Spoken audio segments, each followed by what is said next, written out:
Já, sprengja dagsins, sannlega sprengja. Ég held að þetta sé bara stærsta frétt sem að skekur Evrópu alla þessa mundir. En þetta atvik sem að gerist núna í Belfast á Norður Írlandi. Og það var áhugavert að sjá hvernig til dæmis RÚV, eitt stærsti fjölmiðill landsins, afgreiddi þetta. Hann tók þetta inn í tók tvær fréttir saman. Og fréttin hnífa árás súdanísk innflytjenda í Norður Belfast hafi verið risafrétt, þá tekur RÚV þetta svona. Tvær stunga árásir vekja ugg í Bretlandi. Skilji hvað ég meina, þetta er svona látið eins og þetta sé svona bara, það eru eitthvað tvær árásir hérna í gangi, en þarna að ræða, eins og segir í frétt RÚV, í gærkvöldi stakk karlmaður annan mann margsinnis í Belfast og í morgun var 14 ára stúlka handtekinn grunum og hann stungið 3 í skóla í Manchester.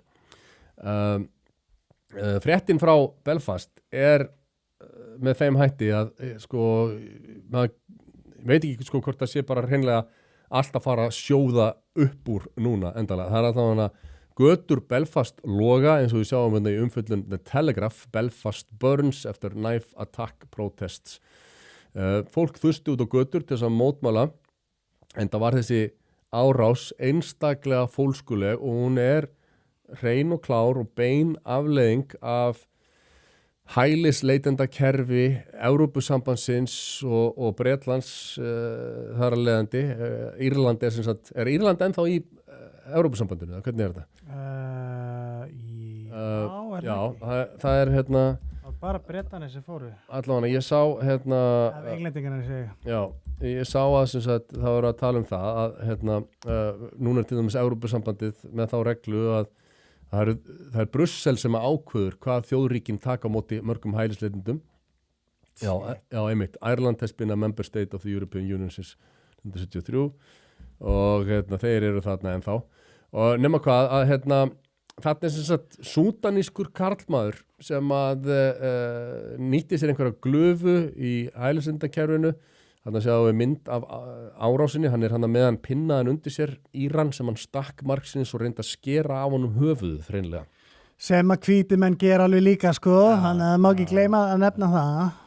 En Morgunblaðið greinir frá því að þessi Stephen Ogilvie sem íbúi í Belfast Norðurlandi sem að súdanski hælisleitendinn Hadid Al-Odid stakk margsinnis á Kinyard Avenue á mánudagskvöld, misti vinstra auga sitt í árásinni sem setti borgina á annan endan borgarbúar hafi gengið mikinn berserksgang.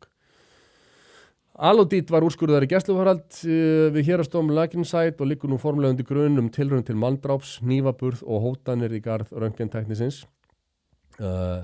Al-Odid notfæri sér glöfu í breska hælisleitendakerfinu til að komast til Bretlands en talið að hann hafi ferðast frá Súdan til Parísar og þaðan áfram til Dyblinar á Írlandi áður en hann fór með langferðabifreið til Belfast í febrúar 2023.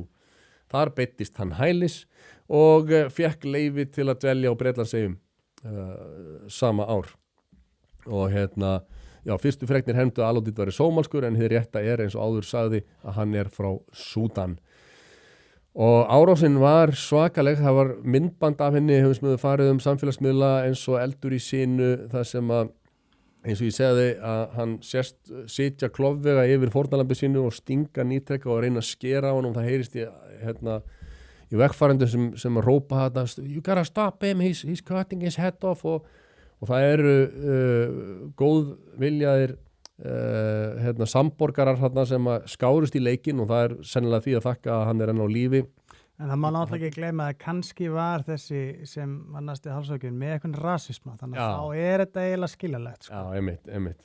Þetta nefnilega viðkvæði sem við erum að heyra mikið og það líka alltaf sjóð upp úr á Bretlandi vegna þessa og þekkjum við náttúrulega það sem við fjöllum í síðustu viku málið með unga 18 ára piltinn Henry Novak sem að komið hefur í ljós að þetta bara svona prúður háskólapiltur 18 ára svona góðdrengur, hann ekki í einhverju neyslu vandræðum eða gengismenningu eða neitt, bara svona prúður háskóladrengur sem var að ganga heim til sín af pub þegar hann hitti Sika sem að stór minnihlutahópur í Bretlandi og reyndar, skal tekið fram, Sikar hafa ekki verið mikið til vandræða, það verður að segja alveg svo Nei. Þetta eru hérna, chillalið svona að upplægi. Tóttir séu með nýf á sér alltaf. Það er svo chillaðir. En það er trúarlegt og þrátt fyrir að Bretland hafi verið að kljást við sko hnífstungu, öldu og vandamál og verið að taka hart á hnífaburði, þá hafa síkar fengið undan þá vegna trúarlegra ástæðina. Sko ég held líka að sé út af trúarlegra ástæðum fyrst og fremst, að líka þegar þú hefur skoðað sko hversu margir síkar hafa actually verið að stinga ykkur, þá var það rosa lítið ef einhvað sko. Einmitt. En samt sem áður eru þeim með nýfa og engin hinnir. Og það gerist þarna að sko þar sem að lögreglan í Bretlandi er búin að setja sér einhver svona sérstakar svona racial reglur, ég sá þetta í fréttum í gær. Það segir eitthvað á þá leið, sko, við erum ekki bara að segja að við erum ekki rasistar, við ætlum að vera proaktiv að vinna gegn rasisma og það er komið svona þetta DEI dæmi, þess að equity eins og það heitir. Það er þess að jöfnuður er ofar raunverulegu jafnrétti. Þeir líta svo á að til þess að fá jafnrétti að þá þarf að koma mismunandi fram með mismunandi hópa. Já. Það er að segja að ef þú ert brúnn eða þeldökkur til einhverjum minnihlutahópi, þá munum við vera softar, munum við vera með svona mýkri tök á þér og það er í þessu tilviki Henry Noakes að þá er af því að síkinn segir við lögreglan kemur að hann hefði orðið fyrir racial abuse, að þá er sem sagt Henry Novak meðhöndlaður sem glæpamaður, þar sem hann lá í blóði sínu, síkinn hafði stungið hann allavega 5 sinnum, þar á meðal í brjóstið í gegnum lungað, þannig að hann var að drukna í sínu eigin blóði og segir við lögreglumenn að I've been stabbed, I can't breathe og lögreglumaður, eitt af því síðasta sem að Henry Novak, þessi 18 ára prúði piltur heyrir, eru orð lögreglumannsins þegar hann segir "No, I don't think so buddy, I don't think so mate", þess að þau trúðu honum ekki að hann hefði verið stungin. Sett hann í læsta stöðu og í handjárn þar sem hann lá í blóði sínu. Þetta hefur alltaf vakið gríðarlega reiði og fólki fara að tala að þessi DEI hugmyndafræði, það sem að jákvæð mismunun, við höfum að mismuna fólki eftir því sem ef þú ert brúnn og þeldökkur þá er að fá frípassa og allt það, þetta sé að koma niður á bara heinum hvítu hreinlega. Og samfélagið líka. Já, og ég sá að og held að veri Kjartan Kjartansson á Vísir sem var að skrifa frétt þetta, að þetta var náttúrulega hægri öfgamenn sem að heldu því fram að hvítir að þeim væri mismunað. Og ég fór að skoða fréttina hvað var það sem skilgreinir þetta hægri jú, það er einfaldlega að þú heldur því fram að hvítum sé mismunað, þá ertu hægri öfgamann. Það er bara skilgreining. Og þar með er Kjartan Kjartansson eða blaðamaðurinn á Vísi í raun og veru að ýta enn frekar undir þetta sem við erum að segja. Og þetta er orðið svo öfugsnúið að ég sá skemmtilega parodíu, svona stutt myndband sem að nær ansi vel utanum hvernig ástandið er í Bretlandi og víðar. Við skulum sjá þetta myndband. Are you all right, sir? Yes, it's not my blood. It's the blood of a racist who insulted me. Phew. I was scared. I thought something bad had happened. Já. Have a good day, sir. Þetta er nákvæmlega málið.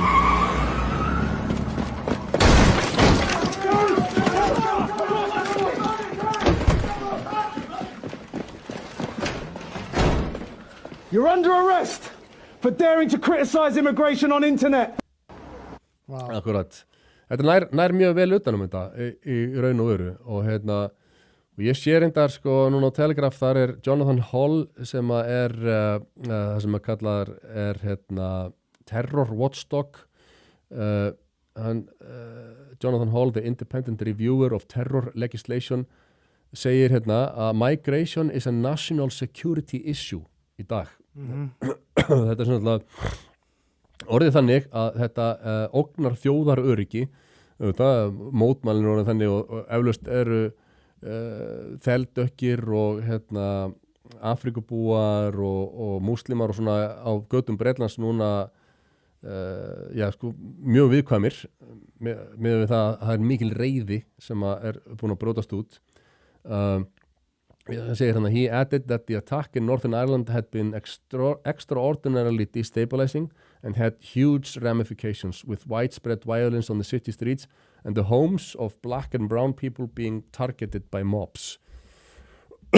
og það er svolítið líka viðkvæðið sem við heyrum að ég hef séð verið að tala um það í Írlandi stjórnmálamenn er að tala um að það sé hræðilegt að þetta myndband hafi fengið að vera á samfélagsmiðlum, það þurfi að fara að blokkera það gangi ekki að leyfa svona myndböndum að vera fyrir alla augum, en í myndbandinu sást berlega hvernig súdaníski árásarmaðurinn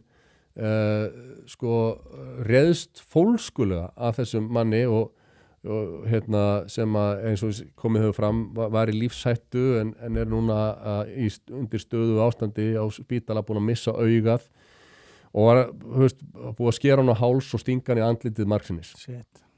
Þetta er þetta er svakalegt og svo er kontrastarnar í þessu, við sjáum það að þegar að fólk brýst út á götu núna að mótmæla í Belfast þá er þetta hræðilegur, óaldar líður hægri öfgamanna en þegar að ribbaldarnir rutast út á götur og rústu öllu eignaspjöllum og manntjóni í svo kallum Black Lives Matter mótmælum þá var það bara alltaf mostly peaceful protest og lögreglan gerði í raun og veru ekki neitt eins og við sjáum á þessu myndbandi sem hvernig lögreglan er að beygja sig fyrir Black Lives Matter mótmælunum og meðan er það hinum megin að ráðast gegn almenningi sem mótmælir út af Henry Novak. Þetta eru svona skil þarna á milli. Það er lögreglan bara á flótta í Black Lives Matter mótmælunum og meðan lögreglan sækir stíft að mótmælundum í Henry Novak mótmælum.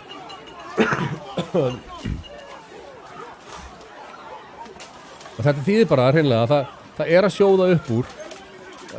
Almenningur hefur margítrekað mótmælt þessari stefnu, mótmælt þessari fjölmenningarstefnu sem að stjórnmálamönnum tókst einhvern veginn að lauma inn bakdyrnar án þess að nokkur hafi verið spurður og það er stöðugt talað um að við verðum að vernda fjölmenninguna við verðum að það er mjög mikilvægt mjög mikilvægt og fjölmenning sé einhver svona perla sem að en þegar sprettur að gá þá er fjölmenning eingöngu einhver stefna hér á Vesturlöndum það er ekki verið að reyna að auka fjölbreytileika í Afríku eða Japan eða neins staðar annar staðar heldur en á Vesturlöndum og almenningur var aldrei spurður í raun og veru. Þegar þú reynir að blanda saman menningum sem eru ósamrýmanlegar þá vil oft sjóða upp úr og ég er með myndband sem að fer yfir þetta einmitt, ég veit ekki nákvæmlega hvaða kona þetta er en hún er mjög rökföst og hvöss. Skulum heyra stutt myndbrot. Diversify our society. That's the question she's asking. Why should we? Why, I ask, why should we diversify our society? Who came up with that idea? Did you vote on that? No. Did you have to have a say in a matter whether or not you wanted multiculti and diversity in your society? No. Did anyone ask you? Of course not. Because anyone in their right mind would have said, no, let's talk about this. And no, we don't want this. But you weren't even asked. And I also asked the question, anyone ever heard one of our politicians making a case that we needed to diversify Africa? You don't hear about that. How come? Why is that? Why is it only happening in Western democracies? Because these are the target countries. What is going on here? Why would they do that? Evil. Look at Japan. When you compare Japan to Germany in terms of economic data, we are pretty comparable. They apparently don't need diversity. The Japanese government simply says, no, we don't want this. And that's it. And that's actually all our governments would have to do as well. Just say, no, we don't want this. Why should... Þetta er orðræða sem að ég held að við séum að fara að fá miklu meira af, hreinlega, hvort sem okkur líkar betur eða verð. Fólk er farið að spyrja sig raunverulega hvort að þessi fjölmenningarstefna sé einhverjum til góðs og við erum auðvitað, gaman að fá kebab og enchiladas og allt það, en ef að menningarheimar blandast ekki saman og leiði til þess að okkar menning bara geldur fyrir, okkar samfélag verður lífsgæði draga saman og allir mælikvarðar verða verri heldur en fyrir. Ég held að kannski verðt að spyrja okkur hvar hefur þessi stefna bætt samfélag sem að hvaða lönd getum við bent á það sem að fjölmenningastefna hefur verið rekin með markvissum hætti þannig sem hefur leitt til þess að allt hefur orðið betra einhvern veginn en áður. Ég held að það sé svolítið erfitt að finna það. Og svo líka, einmitt, sko, eins og þessi, Björn Leví, Píratinn, hann bendir á, þetta er eiginlega okkur að kenna. Já. Við erum ekki að taka nógu vel og þá brjóta það af sér. Einmitt. Bara svona, já, ok, þannig að við eigum bara að lúffa, við eigum bara að taka eins marga við getum, leyfa heim að gera sem við vilja, borga eins mikið fyrir það við vilja, þá verður þetta í lagi. Einmitt. Og fólk á Írlandi, það á svona bara að sætta sig við það, ef þú ætlar að senda barnið út í sjoppu eitthvað, þá getur þú lent bara í einhverjum afrísku millimanni sem að reyna að skera þér höfuðu með dúkanhíf. Hversu mikið þykir þessi ensilata góður? Þykir hann það góður að þú ert tilbúin að það sé ykkur naukunagengi og menn séu afhyssaðir, þá bara... Af hverju eigum við að fórna svona miklu fyrir þessa fjölmenningu? Skilja ekki. Það er góð spurning. Og ég reyndar hef tekið eftir í að þú veist, og allstaðar í Evrópu, þar eru flokkar sem að tala af skynsemum þessi mál, þeir eru að stækka og verða að fá meira og meira fylgi. Í Bretlandi er náttúrulega Nigel Farage með Reformflokkin og það er ekki bara hann, heldur er maður nafnir Rupert Love sem að, hvað heitir flokkurinn sem hann er alltaf aftur með? Restore Britain, ég held að. Restore Britain. Þessi gæi. Já, það er þessi gæi og hann talar hreinlega með þeim hætti að núna á næstu misserum og árum þá verðum við hreinlega að fara að sjá fleira fólk fara frá Bretlandi heldur en kemur til Bretlands. Skulum heyra hvernig hann orðar þetta. For the foreseeable future, far more people must leave Britain than arrive. If a foreign national is unable to speak English, lives in social housing, claims benefits, refuses to work, fails to integrate, commits crime, or even actively hates our way of life and wishes to do us harm, then they must leave or be made to leave. For the Einmitt. Þetta er svona einhver svona dystopískur veruleiki sem við erum að upplifa að eins og ég segi þegar stjórnmálamenn tala með þeim hætti að við verðum bara að taka betur á móti þessu fólki, við megum ekki sína myndbönd af því þegar að hnífaárásir og sveðju slátranir eiga sér stað út á göttum. Félum helst alla tölfræði líka. Það er mitt búið að vera bara bannað að aðgreina brot útlendinga í tölfræðum restra allra Vesturlandaríkja. Danmörk hefur verið að taka sig á í þessu samt og þar er bara skýrt hvernig hlutföllin eru mjög óhagstæð fyrir þessa innflytjendur, það lítur ekki vel út en en ég er eins og ég segi alltaf sannfærður það að þetta sé það sem að evrópsk stjórnmál muni að mestu snúast á næstu misserum og það er á sama við hér á Íslandi þó við séum auðvitað ekki komin í sömu ógöngur og við sjáum víða í nágrannaríkjum okkar en þá er það samt bara þannig að stjórnmála elítan eins og allstaðar annars staðar, hún vill ekki heyra þetta, hún vill ekki sjá þetta og þess vegna halda flokkar áfram að stækka sem að hafa tekið þessa skynsamlegu stefnu að það þarf að rýna þetta betur og það þarf hreinlega að stoppa þessa hugmynd að við séum opið hælisleitendakerfi þar sem að fólk á rétt á því að fá húsnæði og framfærslu af því að þú býrð á einhverjum verri stað heldur en Evrópa er Já, það meikar ekki sens. Það var bara að loka það og það var bara að vera einhver nefnd sem fer bara á flóttamannabúðir og handvelur, ákveður magn og bara helst konur og börn. Og það er ekki heldur að þetta samþykja stefnu Evrópusambandsins sem segir að til þess að dreifa álæginu betur þá ætlar Brussel að ákveða hversu margir fara til hvers lands og ef þú hlýðir því ekki þá borgar þú sekt fyrir hvern þann sem kemur ekki til þín. Gleymdi þeirri hugmynd að við séum til í það. Það er ekki að fara að ganga en ég held að þessi virði að fylgjast núna vel með þau sem gerist á Írlandi á næstu dögum og þessar óerðir sem að þar gjósa upp eru náttúrulega Það er enginn að mæla þessu bót en þetta er svo fullkomlega skiljanlegt að fólk sé nóg boðið þegar að stjórnmálamenn hafa neitað að heyra áhyggjur og raddir þeirra sem að vilja þetta hreinlega ekki. Ég er svona að reyna að sjá fyrir mér sko hvernig fjölmiðlar og pólitíkar myndu láta sko að þetta hefði verið á Lækjartorgi. Já. Að það hefði verið bara einhver hælisleitandi að reyna að afhausa og það hefði verið naðst á myndbandi. Hvernig væri stemningin en að heima núna? Ég veit. Þú veist, hvað væri þau actually að segja til að... Það væri allavega Kaffi Vestliði væri að tala að þetta sýndi það að við getum ekki tekið svona illa á móti fólki. Við verðum að opna faðminn betur. Það er okkur að kenna. Við verðum að vera með betra húsnæði og betri aðbúnað og betri leikskóla fyrir börnin og allt þetta. Til þess að annars var þetta bara fullkomlega okkur að kenna. Pælti því maður. Og hvað er það að sína myndbandi líka? Já.